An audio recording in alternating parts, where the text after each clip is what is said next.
What's up, everybody? Welcome to another edition of the Fantasy Cheat Sheet. I'm Marcus Grant here with Michael F. Florio and Laquan Jones. We worked out our technical glitches. We are here, which, Florio, I know you are frustrated. So before we get into anything, let's give you a minute to gloat about the Knicks, because I'm sure that'll make you feel better. Look. The Knicks are without their all-NBA forward, their starting center, their six man off the bench, all-world point guard missed over a quarter, their second-best player missed over a quarter, and yet every excuse is made for the teams that the Knicks are playing, because that's what the Knicks do. They just wear you out, and they body you for 48 minutes. Shout out to Rick Carlisle, shout out to the refs, and shout out to all you salty Sixer fans who watched every Knick game with bated breath, just waiting to root something against them. It's funny. I got home a little bit later, and I turned on the game, and it was like right before halftime, and I just heard them talking about how Jalen Brunson went out in the late first quarter, has missed the entire second quarter, and I was gonna text you to see if you were okay, and I'm like, no, I'm just gonna leave him be right now. It seems like it's gotta respect the distance. So I just let it go, and then obviously we saw what happened. Brunson comes back, the Knicks come back and win, and I'm like, this dude's probably on cloud 11 at this point. So, to the point that you got a little salty on Twitter last night. I think we have that, right? We have the tweet you put up. Did I? Yeah. Got a little spicy on Twitter last night, which was very funny. He sent 79 plays to the NBA where he's saying the calls got wrong. You got outmanned by the Knicks' fourth point guard. Just accept the L. Oh man, Orioles floor, man, I love it. Knicks fans you earned it. You guys are obnoxious right now, but you know what? As long as you guys keep winning. Here's the thing. I will say this. If you get through this series, we need you to beat Boston. Just for the good of America, you got to beat the Celtics. Everyone that's been tweeting me the last couple, wait till you get – okay, Boston will probably run through us. We are depleted. Making the Eastern Conference Finals is a huge accomplishment for this Knicks. The Knicks have won 3 playoff series in 2 decades. Let Knicks fans enjoy it for a little bit. Knicks fans are better when they're happy, I'll tell you that. Because one of my best buddies is a Knicks fan. He's probably watching right now. Shout out to you, Roman. I know you guys are celebrating, but, man, Knicks fans, when they're happy, they're better people. The social videos have been wild from, Knicks fans, just out on the street, man. Just, y'all are outside in a big way right now without outside, for real. All right, let's talk some football, because I guess that's what this show pretends to be for about 25 minutes or so. One quick headline of note for fantasy folks. Tyler Boyd, no longer with the Cincinnati Bengals, signs a 1-year contract with the Tennessee Titans. Does that move the needle for you, Laquan? For fantasy, no, because you obviously still have D-Hop. You still have Ridley there. We still have the question marks about Will Levis as well. But I like that it's a nice little plug-and-play spot, being that he has the previous history of Canales. So I feel like more so Tyler Boyd comes in as a security blanket for Will Levis, a reliable target that can get you the first downs. You feel the same way, or are you putting a positive spin on this for fantasy, Florio? I think it's a good thing if you like Will Levis, because now he has another sure-handed target that he could throw to over the middle. I think the most interesting takeaway is what this does now for the Bengals, because it leaves their slot wide open. Tyler Boyd would always monopolize a lot of those slot routes. So we could see Jamar Chase move in the slot more with Jermaine Burton's speed out wide. I think we'll also see maybe a little bit of T. Higgins and Jermaine Burton playing in the slot, it just opens up a lot of different weapons and ways the Bengals could attack them. Yeah, I do think the Bengals are going to sort of, I won't say mix and match, because that sounds like they don't have pieces. I think they'll vary up who's in the slot. But I do think we're going to see a lot of Jamar Chase there, and it does mean that you'll see some Jermaine Burton outside as well. So that is very cool. Hey, man, shout out to Cornwall. Ryan says he's finally able to catch the live show, dude. We appreciate you. Hey. What is it? What time is it there? It's probably, about 5, 6 o'clock in the evening there? I'm going to. Shout out to you, man. Yeah, man. We are glad to know. Would it be 7? It is 6:16 p.m. So there it is. Either way, glory, Manchester United. Even though we're playing bad right now, but yeah, shout out to England.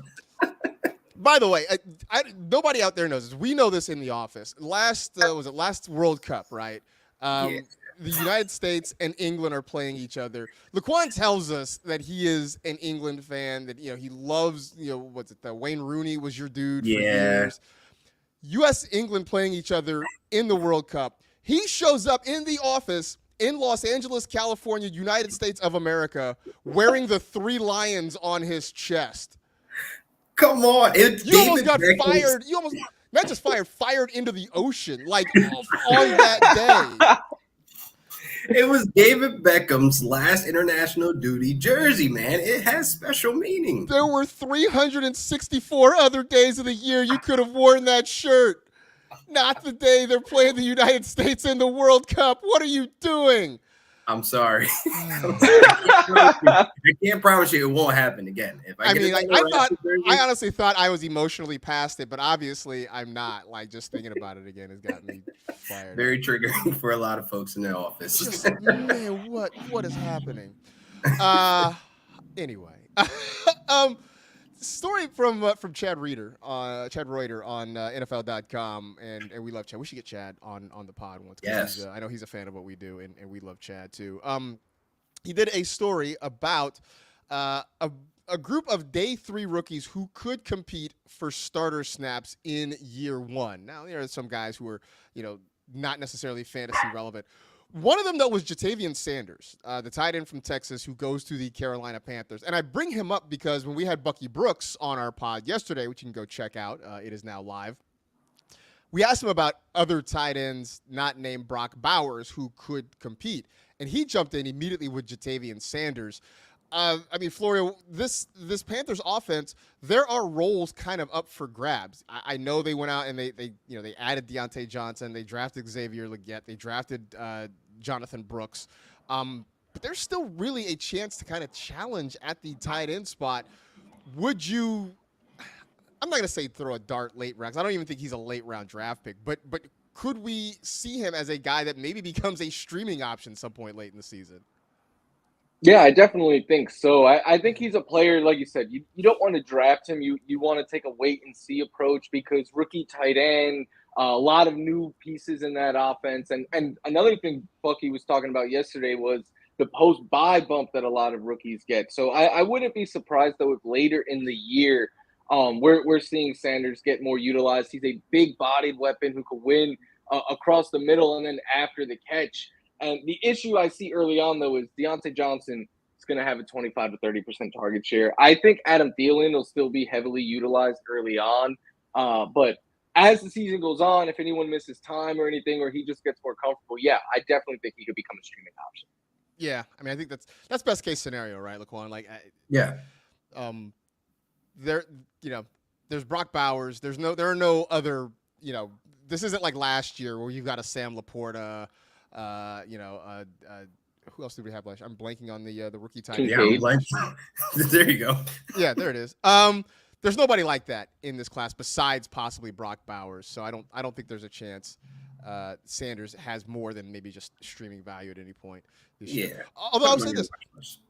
How are we feeling about the Panthers offense? Because I think it's more interesting, certainly, than it was last year. Are you willing to take shots at the Panthers offense?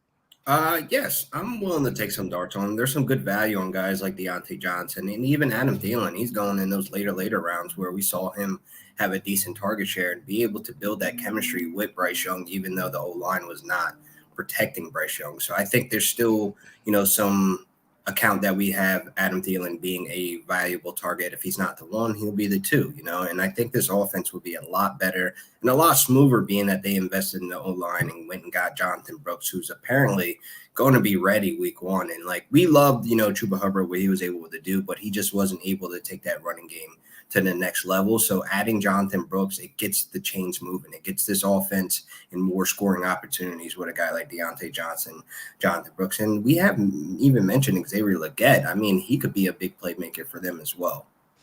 I love that after they drafted Legette, you had Dave Canales talking about all the ways we can use him. We can line him up here. We can put him in the backfield. And like all the responses to the tweet were like, oh, so he's Laviska Shenault. Like that was immediately the way everybody went with it. I'm like, man, that's wow. rough. Like I want to say like I have higher hopes for that, but I will also admit that I was a Shenault stan. Like I was a little bit too, actually, because he looks like a running back in open space when he has the ball, and you just want that to happen more often, but it doesn't. Yeah, I mean, I just thought that was how he get used, and it just never happened. So, yeah.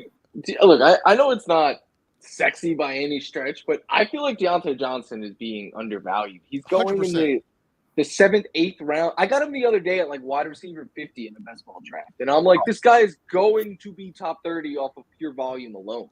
The volume is key here. I mean, I think we have to follow the volume, and the volume always follows him because he's able to separate and make big plays. So that's kind of crazy right now, being that it's early, but we'll see soon as summer comes around. I 100% believe that. I think he's being underdrafted right now. Yeah. It's insane because the one thing I keep saying, when you saw like the all 22s of the Panthers passing game, and people would pause it and like every single receiver would be covered. It's like, well, where's Bryce Young supposed to go with the football? Deontay Johnson can get open. He can win. That's a thing we have known about him for a long time. He was doing that back when he had the broken down version of Ben Roethlisberger. He was doing that when he had Kenny Pickett. He can do that for Bryce Young. So I think he's being criminally underdrafted, right? I shouldn't say that out loud because I should probably take advantage of the situation, but that's really what it is. So whatever. That's what we're here for, man. Yeah, that is. You know what?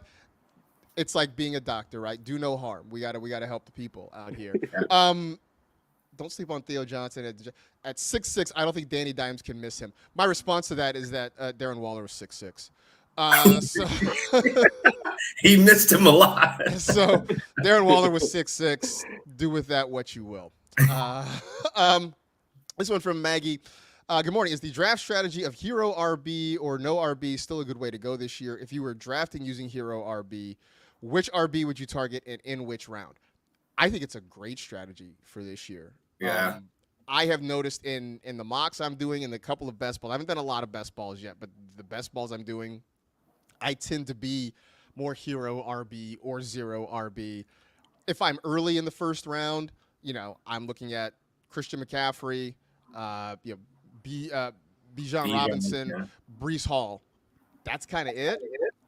After that, I'm waiting until like the 9th round, and there are still guys out there that you can get in the 9th round or later. I don't know.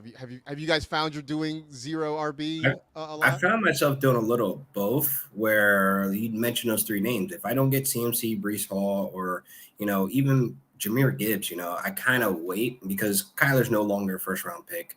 So if I can get an elite alpha wide receiver in the first round, and then I can wait on a Kyler, I could wait even later in those drafts and get one of those guys that is being slept on, like Brian Robinson Jr., who has some upside for some low-end RB1 numbers. I'm stamping that, by the way. I'm planting that flag. But I feel like you could wait later and get some good value running backs later in the draft. But if it's not out of CMC, Breece Hall, I'm Bijan, I'm really not trying to touch anybody early in those 3rd and 4th rounds at running back. Yeah, for me, I think hero is the way to go because I look at it, there's by the letter of the law, there might be 12 RBs, ones in fantasy, but there's 6 RB1s in my opinion this year. So, and then all 6 are gone by the 15th pick. So that's why I love being in the back end of the first round because I can get one of those top 6 running backs and I could still walk away with the top 9 wide receiver.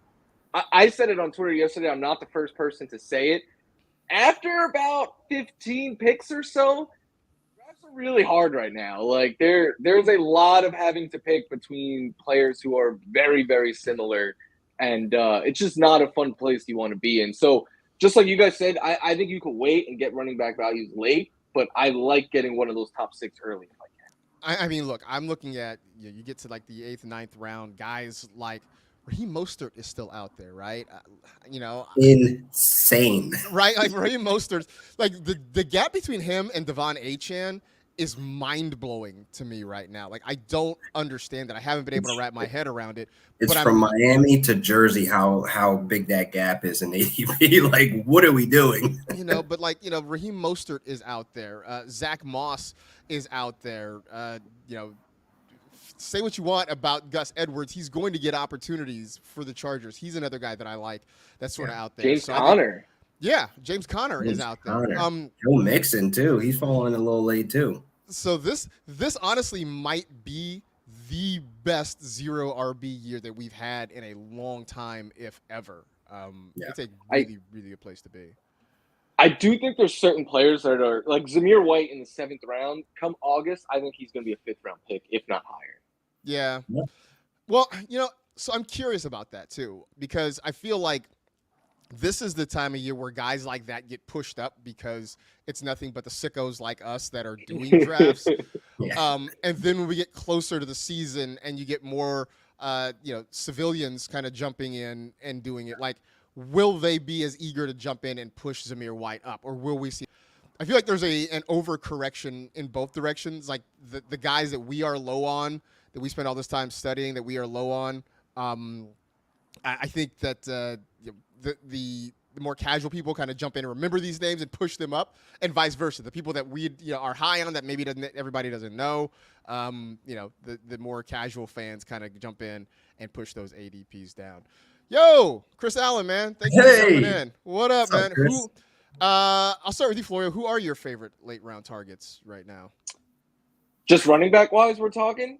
I'll open it up. Let's do any position, whatever you like.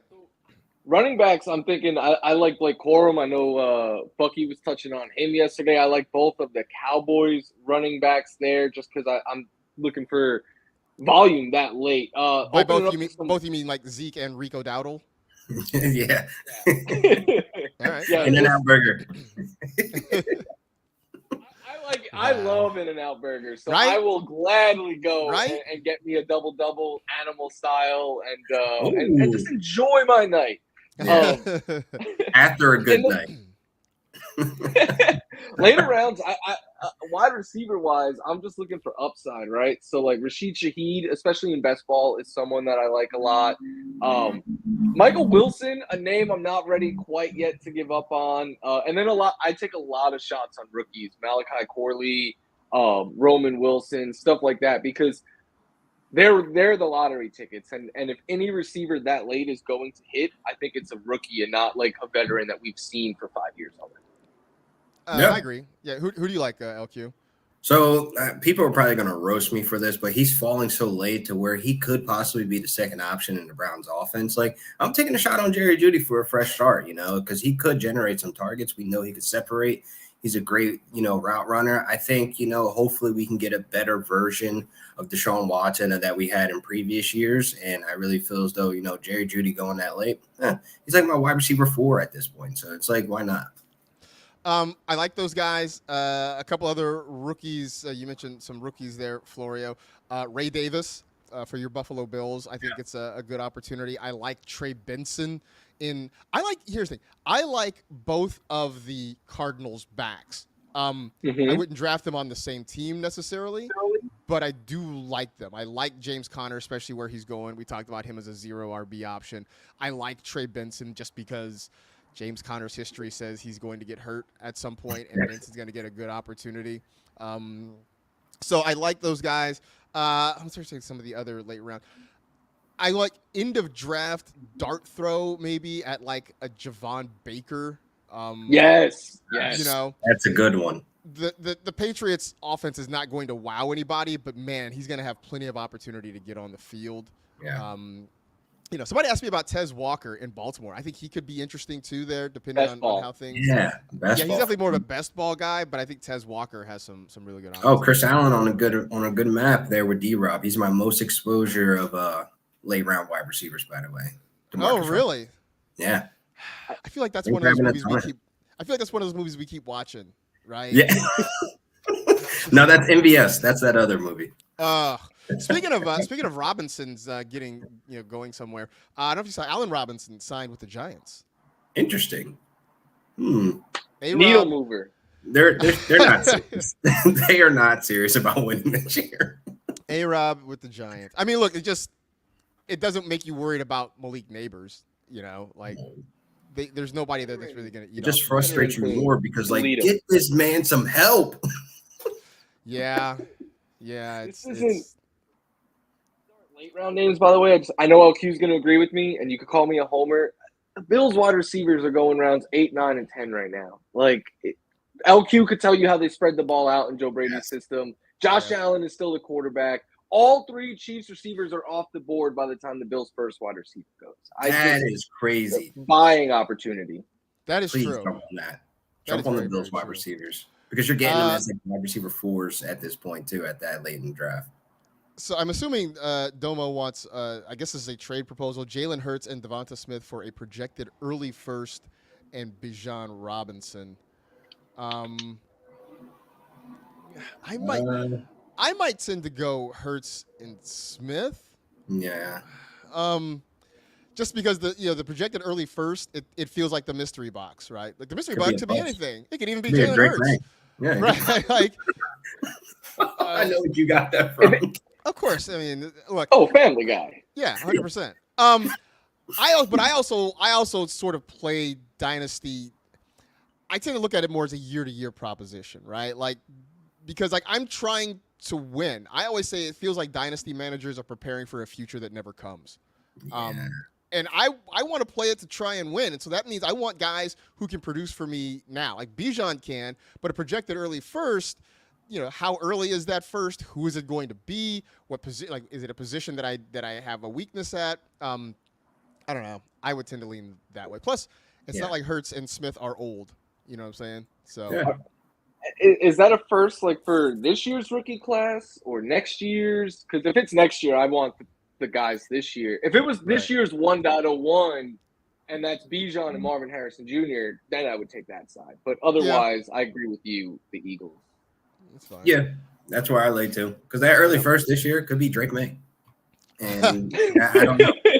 I'm just saying. I'm sticking with Hurts. Yeah. Last couple minutes before we get out of here. Can only keep one: Bijan or Brees. I don't know if you guys have a preference. I feel like yes. Yes. Flip a coin. Keep one: Bijan or Brees. I agree. Yeah. I don't know. Brees will probably see more targets, so the PPR upside, if that's your format, I'll probably go Brees, I guess. But they both have mega rockets that are upside based on their focus in the offense. So they both also have an old quarterback coming up with a torn Achilles. Yeah, I was gonna say they're in similar situations. Yeah, I would say, to Laquan's point, Brees has less target competition just because in Atlanta, you've got Pitts, you've got Drake London, those Kyle Algier as well too. He gets involved. So yeah, probably Brees, but I really don't think there's a wrong answer necessarily with that one. Wanted to get to this because this is the thing that we all talked about sort of between us. Devin Funchess is going to play pro basketball somewhere. I mean, he's been out of the NFL for a while, hasn't played an NFL game since 2019, hasn't been in a training camp since 2022. He is playing for the Caribbean Storm Llaneros in the Professional Columbia Basketball League. They play a 28-game season. He's got a deal for the entire year. And Austin Rivers came out and made a comment that basically you could take 30 NBA players and drop them in the NFL, and they would be successful. But you couldn't do the same with NFL players going to the NBA. And NFL players sort of rose as one on social media to swat down this idea. Yeah. Florida, do you have a strong feeling? If Rivers right? Is he wrong? Is he more than likely somewhere in the middle? Somewhere in the middle. I think that sides are athletic enough and skilled enough and disciplined enough where if they made it their primary focus and said, I'm going to dedicate my life to this sport, that they'd be able to compete at it. The issue is everything both sides are saying as a negative is true. Like, NBA players are probably too soft to take those hits repeatedly, play after play after play, and just beat their body up. But football players are too small to make the jump into, like, we talk about it all the time. Big football. Justin Jefferson is a big-bodied wide receiver by our standards. He is smaller than big-bodied Brunson, who is a small NBA player. So, like, I think both sides are kind of speaking truth, and they're both just being a little salty towards the other one. Yeah. I mean, I was thinking of there was those videos of like Myles Garrett playing basketball, and like he's an absolute monstrous human being, right? 6'4", 271. He's 6'4", though, right? I mean, like he can bully you in the paint, though. He could bully you in the paint, but if he's got to come, Wemby he's got has to a step foot on outside. Wemby has a foot on him. Yeah. So here's the thing. That was the first guy I thought of, right? Like a Myles Garrett versus Wemby matchup, because if it's physical, right, Garrett probably wins that. But if it's probably a foul. If Wemby decides to step outside, and Garrett's got to come out to the perimeter and try to guard him, that could get ugly. Like, I mean, we've seen. I don't think Myles Garrett would score a point on Wemby. That's the other thing, is could he score on him? I mean, without just playing straight up.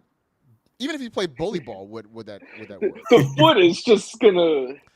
I mean, we've seen the videos of Wemby just scaring people out of the paint on fast breaks anyway. So I don't know. It's like I blocked my nephew on the Nerf hoop. Susie makes a great point, though. NBA players wouldn't be able to get past training camp. Like, could you imagine the load management that James Harden would try to do if he had to go to an NFL training camp? Like that. Showing up in a fat suit again. I'm gonna come off as a homer here. One NBA player could do it. Averaging 50 minutes a game right now in the NBA playoffs. Yeah, man. Like Josh Hart, give that dude credit, man, because he is balling, but he also he's literally gonna be that Jimmy Butler meme of him just exhausted, like hanging over the railing. That's going to be Josh Hart. However the playoffs end for the Knicks. So yeah. So there it goes. We actually started and ended with the Knicks. Time is a flat circle. It all comes together at some point. Nice. Thanks everybody who jumped in the chat. If we couldn't get to any of the questions, maybe we'll just go in the chat and we'll just answer them ourselves. We can. I guess that's an option for us, right? We can do that. Yeah. But thanks everybody who came in and participated. We certainly appreciate you. Go check out the podcast, latest edition with Bucky Brooks. A lot of good stuff from Bucky about guys he thinks could really pop this year, both in the NFL and in fantasy football. So that is worth checking out as well. In the meantime, we're back with you next week. Hey, we got to start we got to start talking about the film festival, right? That's a thing that's got to be coming soon. So we'll start putting out things on Twitter. We'll try to figure out the genre for this year. If we stay with 90s action movies, if we branch out, we'll start putting up some titles as well. Because the film festival is coming back for another season. We'll make it a part of the cheat sheet every single week. So we appreciate you guys hanging out with us as always. Thanks to Susie for putting us together and dealing with our technical issues as we got set up today. For Laquan, for Florio, I am Marcus. This has been another edition of the NFL Fantasy Cheat Sheet. Enjoy the weekend, everybody. We'll talk to you soon.